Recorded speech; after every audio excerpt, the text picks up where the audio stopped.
Hi everyone. So I'm just gonna do a somewhat quick walkthrough, not a flip through, not a full-blown walkthrough, but we're gonna take a look at the cards for a second. This is the Zillich Tarot, created by Christine Zillich and written by, I would assume that's Johann von Kirschner. Not positive though. If I've messed up any of those pronunciations, you know, sorry. So Zillich Tarot comes in the tin here. It only comes in the tin. This one you cannot get in a larger format, which is fine with me. I know a lot of people would like to have it in a larger format, but I like that. I like the tins. You know, they're still good enough size, especially for this deck. As you'll see, it's not overly, better get it together before I go through these, right? It's not super detailed. It's not a super detailed deck, which, means it doesn't have to be huge tarot-sized, cards. So obviously it comes in the tin. You get the little white book like you get with every tin. Nothing new here. The explanations are really, for a white book, they're really good because it does give you the correspondence for the major arcana. Although I thought the Fool was supposed to be air. They're using water. But I think, because I'm going to reference the Thoth Tarot a little bit in here. Mercury, the High Priestess, is that the moon? We're not going to get too much into that. But it does give you the correspondences for what that's worth, according to Zillich. I don't know if it says that she gets these from anywhere in particular. Let's see. Origins of the elements, cards. She really just talks about, I think, yeah, the cards and what they represent. So no indication of the reference used for the correspondences. The Hangman is water. I mean, I think that's kind of universally accepted. Death is Scorpio. Devil is Capricorn. Tower is Mars. So it looks like it does correspond with what, like, the Golden Dawn and the Thoth used as correspondences. Ooh, I want to look at something. Lust, which is also strength. Yeah, is Leo. Okay. Yeah, that's the only difference I think I'm seeing right off the bat is I think the Fool is normally associated with air. And here we have element, or water. Because maybe of his receptivity. I don't know, but little white book. And then you do have, I'm not going to get a lot into the Thoth here. That's a whole nother video. But I like that in the Minor Arcana, she does give both the planet and what sign it's in for that specific card. If you don't know anything about the Thoth or correspondences, basically the wheel, 360 degrees, is there's 10 degrees. Each card represents 10 degrees of that entire wheel. So 10 times 36 minor cards, right, is 360 degrees. Super cool, right? Little tidbit of information if you didn't know it. And so you have, each one is in its certain sign, because each sign takes up 30 degrees, right? And then you have the planet that's in that sign at that exact moment. So here it does give us what that is. So that is really cool for this little book to do that. So you can tell right off the bat that it is a Thoth-based deck. Now, what I want to do with this review is not only kind of do a little walk through the cards, but I want to do it in reference to the Thoth and Golden Dawn, and to see just how much this deck relates to what the difference and what the similarities are to the Thoth deck, which is something I'm getting into. So I want to know if I want to use this as a Thoth-based deck, can I use it that way 100%, or are there changes? And I've kind of looked through it, so I know, but we're gonna look. So I love the backings of the cards. I do not love the copyright right there and right there. It's hideous, right? Ugh. I can get over it because at least they're not on this side. Oops. Oh no, I don't like that. I'm not pausing it. So we're just gonna do this. We're just gonna do that. They are in order. I just did it backwards. I don't do enough of these to remember to do it the right way. So you can see minimalistic watercolor designs. They are gorgeous in my opinion. I love the colors. I love the style of artwork. Nice clear title here. No borders automatically. This is not trimmed or anything. And no copyright on the image, just on the other side. And then you have the Hebrew letter here that it's associated with as well. That's really cool. Okay, so not going to spend a lot of time on the cards that are just really, you know, that is a fool. That's the fool. They're not overcomplicated. And I think these are cards that if you really wanted a deeper meaning, you would have to sit with these intuitively, or you would have to really look at every single element, every single color of the card. I'm sure there are deeper meanings in these cards. They're just not as obvious as they're going to be in other decks because they're more minimalistic. Fool. There's our Magus, which is it's called in the Thoth. It's the Magus, or Magician. Look at it. I mean, I'm going to say it a million times, and I'm going to try not to, but this deck is really just gorgeous. It really is. Really is. Really is. The High Priestess. The Empress. It's one of my favorite Empresses. I couldn't tell you why. I love that Empress. The Emperor. The Hierophant. Dude, look at these greens. Green's one of my favorite color. And the greens in this deck are those like kind of murkier, swampy. I always go to swampy, and I hate to say it like that because but that's kind of what, you know, my favorite greens are the more brownish, muted greens, and there's a lot of that I think in this deck. The yellows, I love the yellows because they're a little bit more golden in a lot of areas. I don't like super bright over the top yellows, and none of this is super bright. And I love this Lovers. You have the idea of the cosmic egg here, the snake, instead of the lemon Scott. Is that how you pronounce it? Lemon Scott? You have the sun and the moon representing, you know, the duality there, duality here. It's just a really great Lovers card. The Chariot, again, I love that the sun and moon are right there. There's balance, there's influence on both sides, and he's moving very quickly. I love that his hair is just blowing backwards. Very cool. Lust. This is the same as in the Thoth deck, except we're going to put this aside. This is what we know as the Strength card in Rider-Waite terms.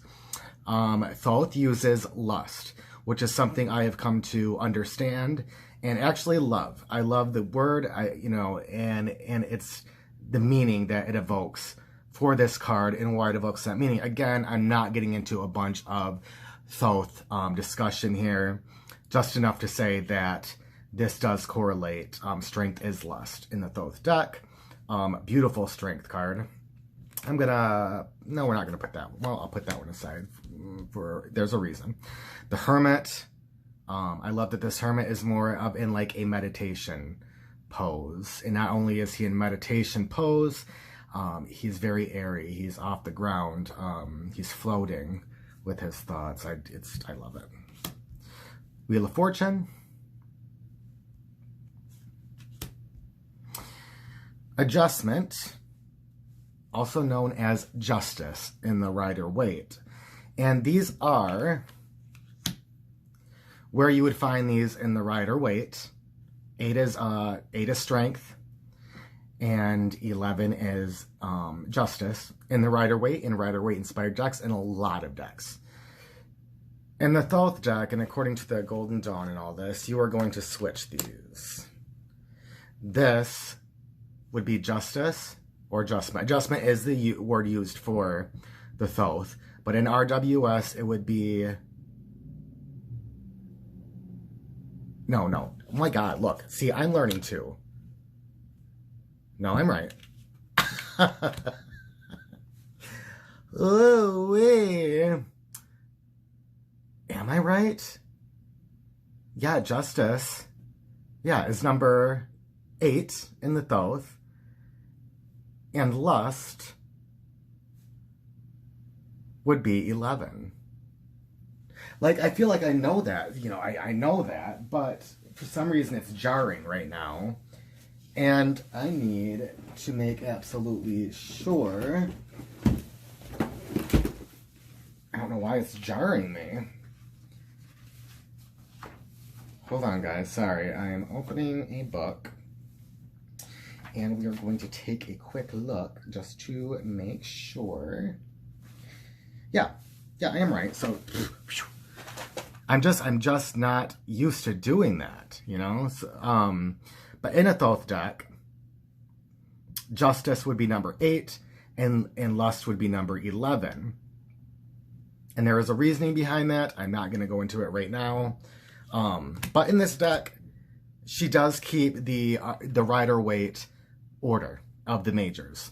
So while they do have the same names, they are kept in their position for Rider-Waite rather than being switched around for the Thoth. So that is the first difference. I don't know, maybe I'll keep a tally. I'll keep a tally in my head. So that's the first difference we're seeing, is that these were not switched as they are in the Thoth deck. I hope everybody followed me. My goodness. Hangman. Very nice Hangman. Death. Look at those beautiful butterflies. And they're somewhat like a grayish purple. Gorgeous. Temperance.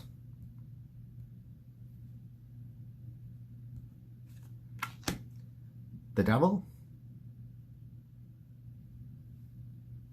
Pretty intense Devil.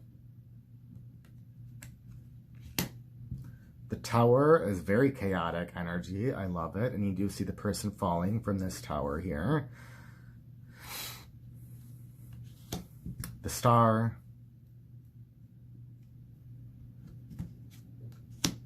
The Moon. The Sun. I even love the Sun card, which is often one of the ones I'm like, meh, it's not one of my favorite cards. And sometimes the depictions are like babies and bright, in-your-face suns with faces. And I don't mind the face in this moon either. I'm not a huge fan usually of faces in the sun and moon and, whatnot. But this isn't even exactly in the moon. It's perfect. The sun isn't too in your face. And here is our Justice card,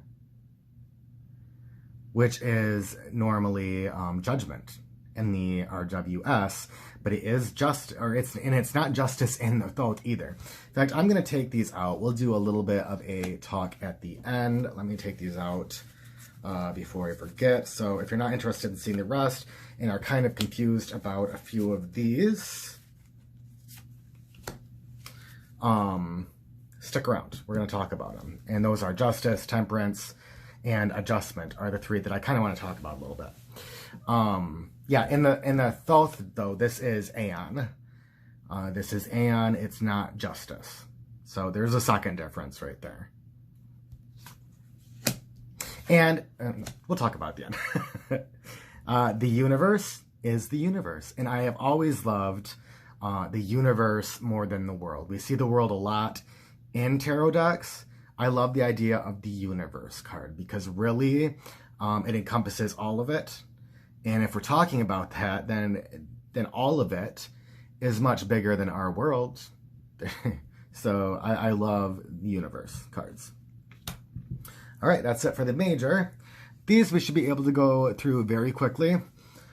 Ace of Wands, nice fiery energy with a wand. I'm gonna put these over in their own pile just in case I want to look through them. The Thoth does have meanings on the bottom of their minor cards, and some correspond very well to Rider-Waite meanings, and others are a little bit off, and still others are 100% different. And I'm not getting into that at all right now. That would take a long time to go through. But I will say I've already been through them. And every word here in the minor is the same as you find in the Thoth.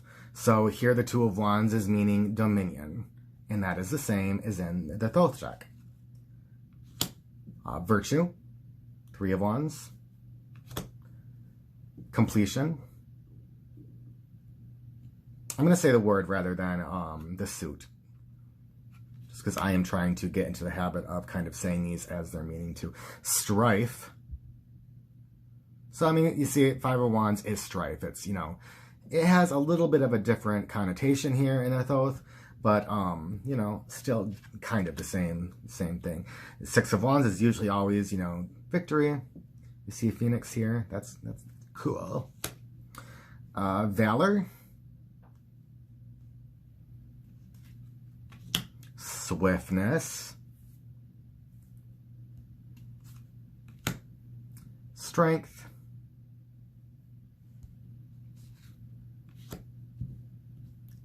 And oppression. For Ten of Wands, oppression. Court cards. Look at how beautiful that prince is. Court cards are different in the Thoth, and she sticks with that theme here. In the Thoth, you have... Let's pull these a little bit. You have the princess, the knight, the queen, and the prince. And I don't have these in the right order. Whoop. Whoop, whoop, whoop, whoop. And this is the order you're going to find them in a Thoth deck. And this is the order I'm using with this deck. You have your princess, your prince, your queen, and your knight.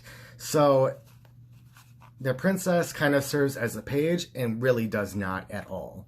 If we're going with Thoth meanings, the princess does not correlate very well at all to a page. I might discuss that here in a minute. Your prince, which is kind of... See, I don't want to explain. It's just enough to say that these do correlate exactly with the Thoth and how the Thoth is used.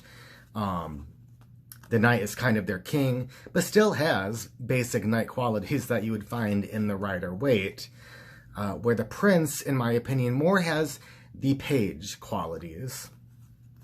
And the princess, while I do have her at the end here, kind of goes up here as the last.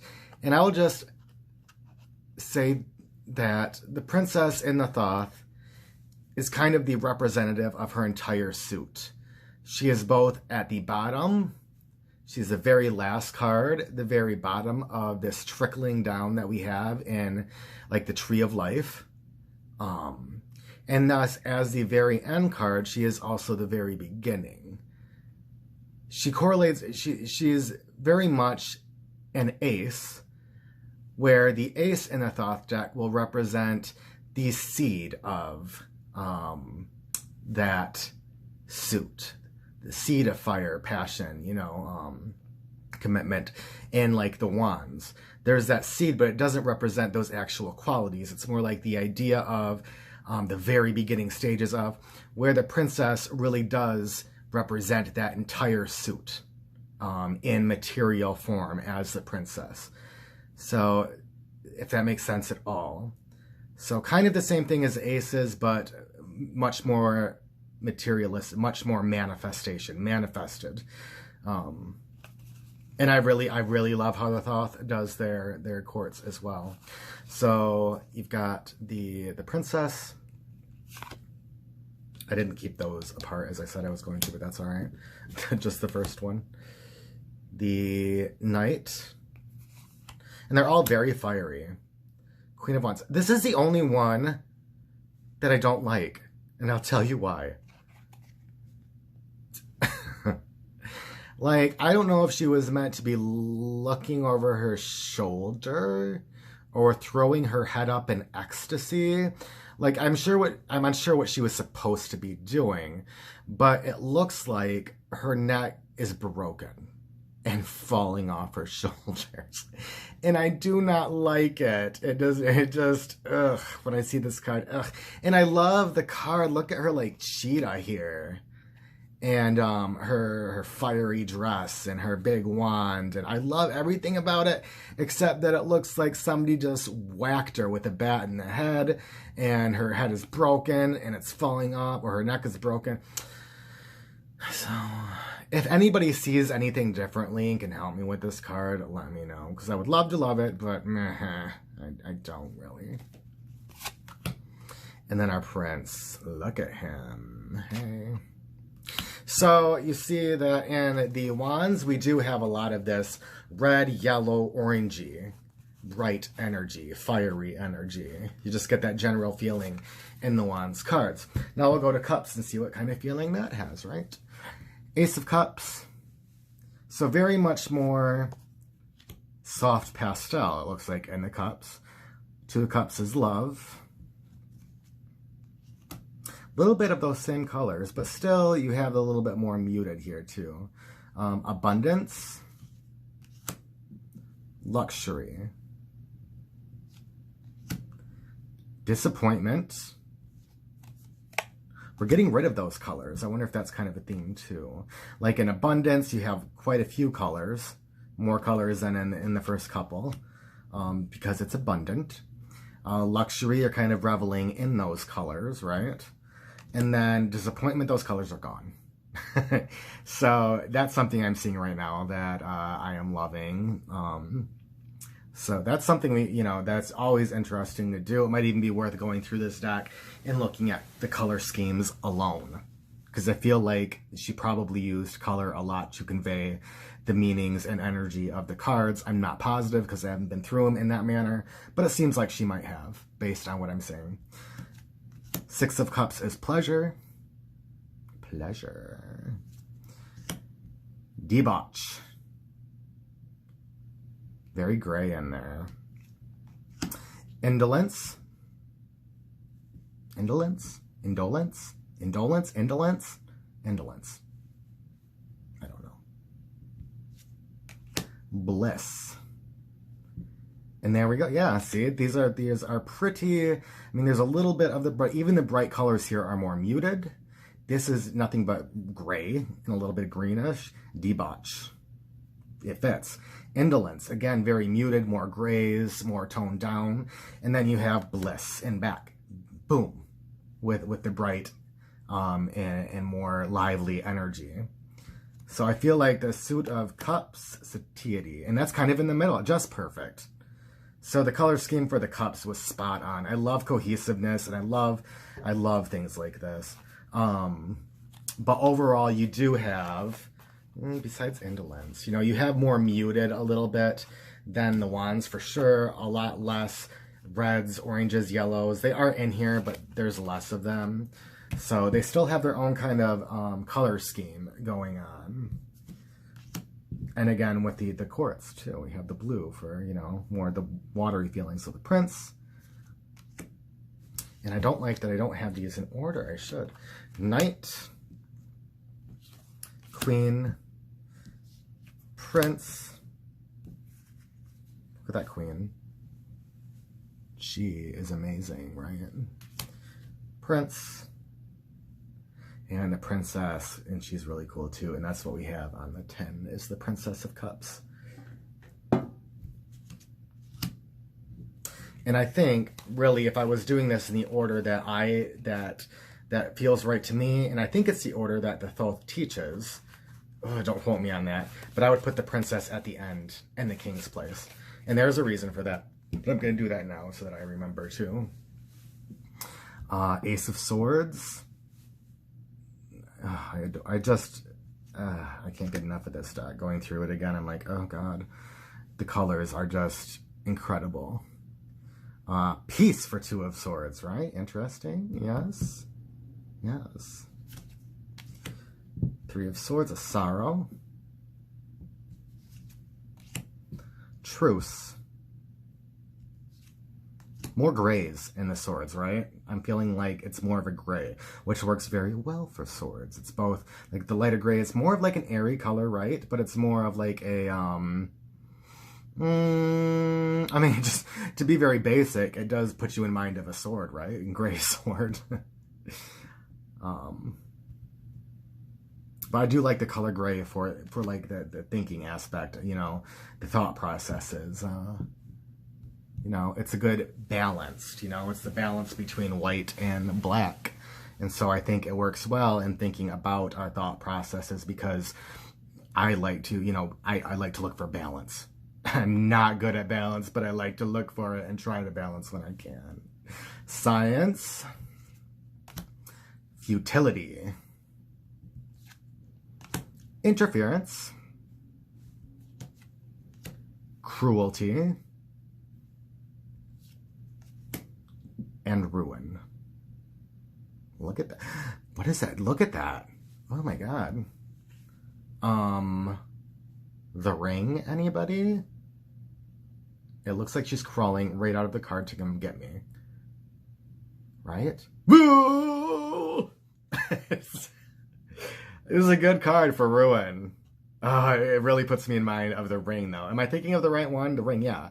Where she crawls out of the TV. I mean, Grudge too. I mean, I love those kind of movies, but still. So then, this one would have been like, I'm doing this wrong. It's fine. Knight of Swords. Queen of Swords. Oh, and she's one of my cards, and look at her. Absolutely terrific. Terrific! Prince of Swords. And Princess of Swords. Yeah, that's the top one. I'm doing that right. I think. For me, I don't know. Okay. Ace of Discs. So yeah, in here, the color scheme is a little bit harder to recognize in the swords, to be honest, to be fair. I feel like, again, it's a little bit more muted.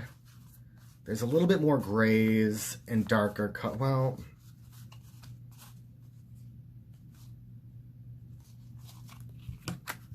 yeah, there's more grays, is what I would say, in the overall suit of swords.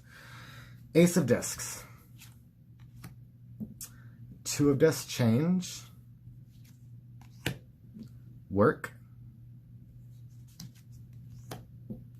Power.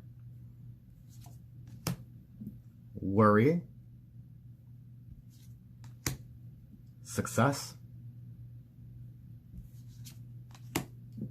Failure. Prudence. And gain. Well, look at that. Isn't that amazing how it actually looks? It looks real, even on the card. That's really, I bet, what a great card. Look at that. So pretty. And finally, wealth. And again, color schemes are not great in the discs. So, the wands and the cups seem to be pretty spot on, you know, and then we kind of get a little bit all over the place. And that's something I'm going to have to go through and really check out on my own. But it does look like in the cards that have the better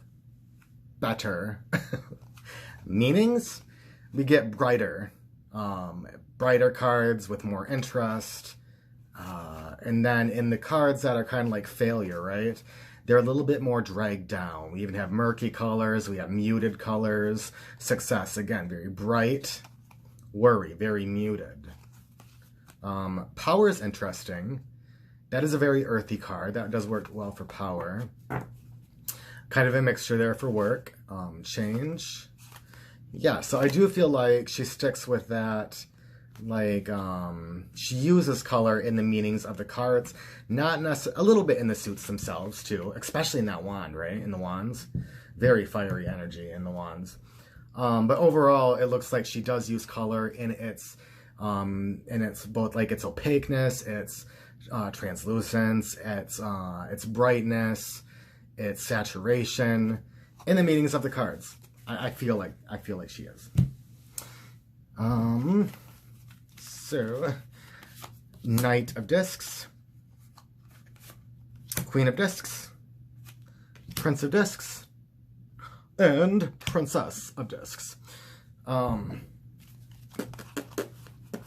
like that while the minors are a little bit, not super abstract, but a little bit more abstract, right? Kind of shadowy. She keeps the court cards very clean, is what I want to say. Very clean. They're not as abstract. They're not as muted. And so I feel they are really representing their suits and the embodiment of those suits in their different forms and archetypes. So I am really enjoying that as well. We'll look at the swords. So yeah. They're very easy to spot. That one's a little bit muted, right? But that works for the Knight of Swords. And then a little bit more abstract.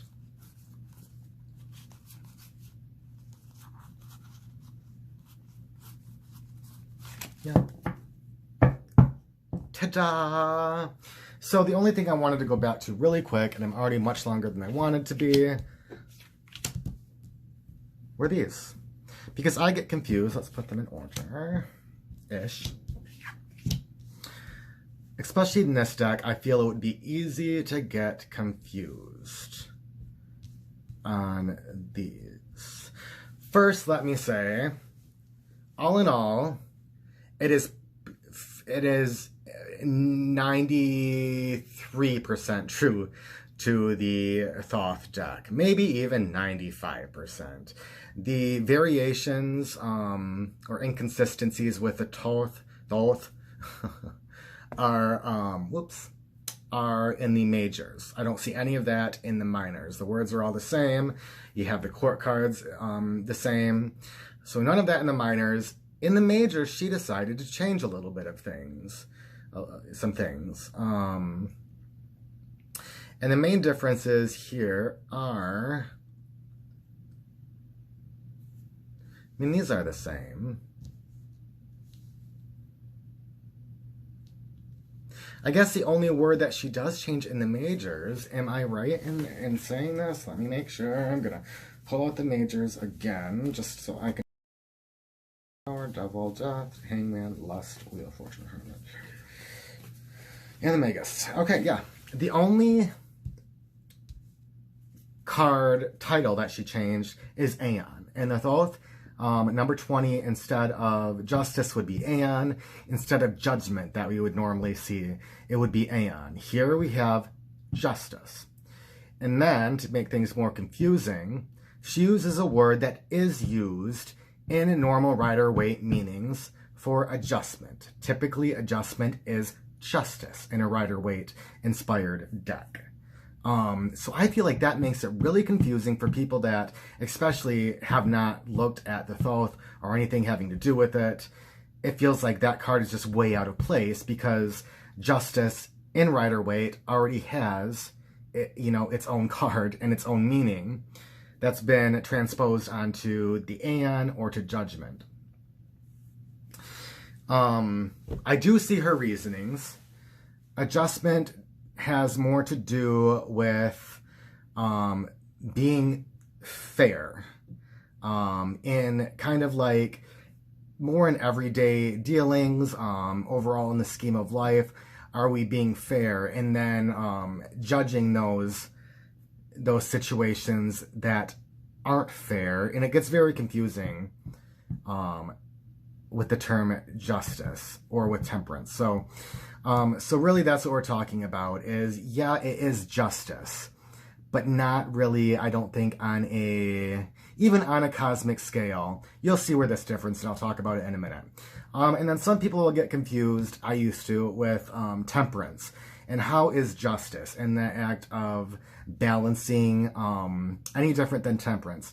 And in my view, temperance is more things working together. We're not looking at how things are necessarily different and how we're going to balance them to make things fair.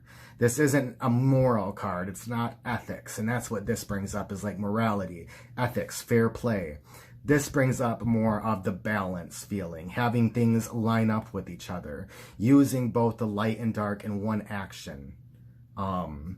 Tempering our lighter with our darker sides, you know, the sun with the moon. So things mingling. You don't have any real mingling in adjustment. You only have it, or justice, whatever you want to say. You have that mingling and bringing together of the energies in your temperance card. Justice, overall, in every system, I think, is kind of viewed as almost like the card of karma. It could be the card of judgment after death, even. It can be the card of what do I want to say? Reincarnation. But really, it's the moving on of one phase to an absolute other phase.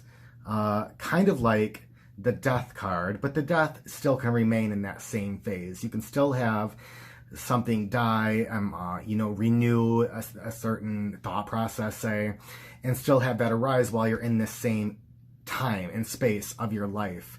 In the 20, the judgment, justice, Aeon card has more to do with kind of like a drastic change, a completely different approach.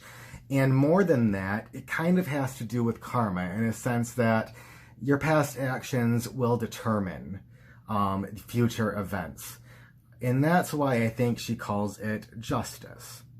This is more divine justice rather than justice here on earth, in everyday life, in more trivial manners. This is more an overall life and larger concepts, and how those are going to shape you and your personality in the long run. What needs to be changed in order to move into a new light, into a completely new age of your life. And so in the Thoth deck, that's why you have it as Aeon. And that can get very in-depth, but Aeons are a completely different period in history. But then they can be looked at as completely different periods of your life.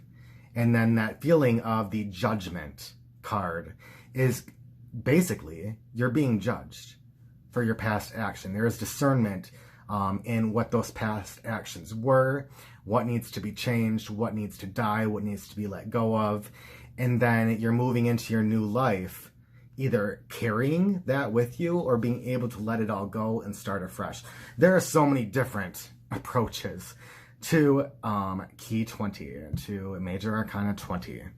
I don't think she's wrong in her justice here. I really wish it had been Aeon, because every other card has the same meaning. And no shade. There is no shade here. There was probably something that she personally felt, and this is her deck. This is what she wanted to create. Why she put justice there. But I feel like with the deck already so on point, so OP, right?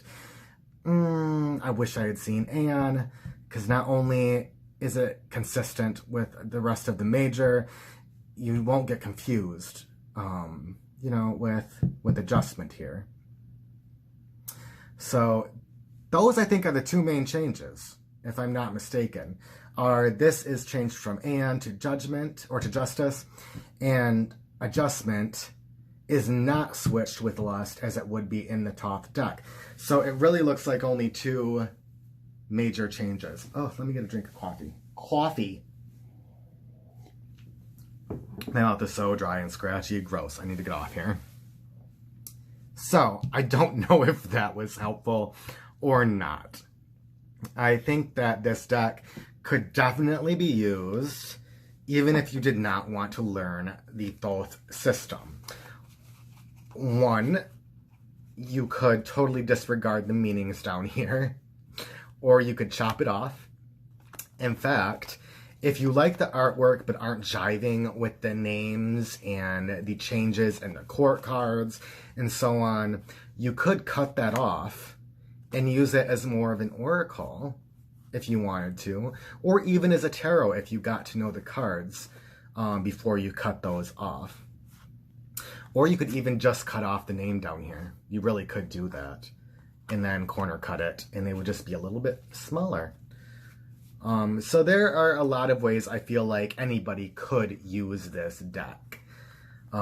Just like anybody really could use the Thoth. It happened, I think it's way better to know what Crowley was going for in the Thoth. You'll get, there'll be a greater depth of knowledge when using the Thoth deck, and in general. But I'm just saying that I don't think you absolutely have to know the Thoth or any ideas behind it in order to use this deck if you really liked the artwork and wanted to use this deck. However, if you're on the edge and you are simply an RWS person, RWS base decks, and you're not blown away by the artwork, I would not get this deck. Unless you really wanted to work with it and wanted to make it work for you, you're not going to be able to use this if you just wanted to use it for Rider-Waite style and don't want to put any effort into rearranging or cutting or learning. This is not the deck for you. I absolutely love it, and I know that once I get very comfortable with the Thoth system, that I will definitely be using this deck, and I was so happy to find a deck that was in a tin that was Thoth based that can be used like that. So any questions or comments, or what did I ask you guys about earlier? There was, oh yeah, the snapped neck. If you have any any thoughts on the snapped neck of the Queen of Wands, please let me know, because if you can help me to see that in a new light, I would like that very much. All right, follow me on Instagram, Shane in the Universe. I have one of those now. Make sure to follow me. Make sure to like and subscribe. That was super annoying, right? Like and subscribe to my videos if you want. If you want. Thanks for watching, guys. Bye.